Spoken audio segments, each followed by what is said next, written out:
buddies, Jaromsz here. For today's video, we are going to do a tutorial on how to borrow money from Gcash or via Gloan. First, you must have a Gcash account. Just open it.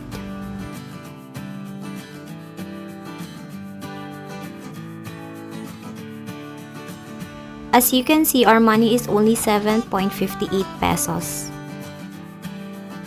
Just click the borrow icon and Gloan.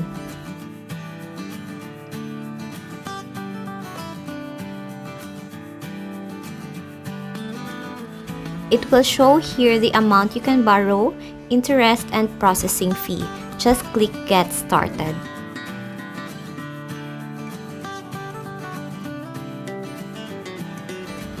Then you can see here the details of your loan. You cannot edit the amount since Gcash will be the one to decide how much money they can lend you. If you are okay with the details, just select the purpose of your loan and click Get This Loan.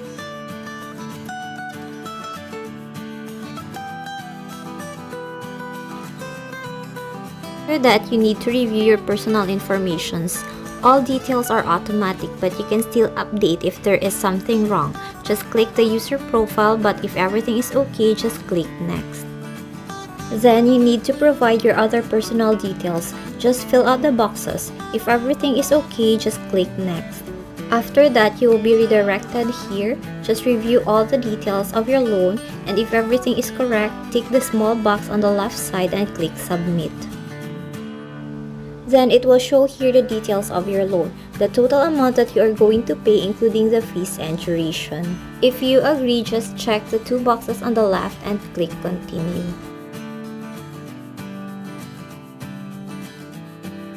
Next, click Confirm.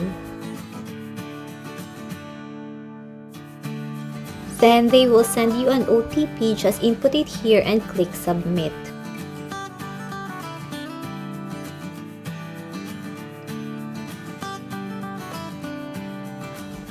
So that's it. We are already approved with our loan. As you can see, from 7.58 pesos, 100 was added to the account. You can also see on the transaction details the approved loan. So that's it for today. See your next tutorial, buddies.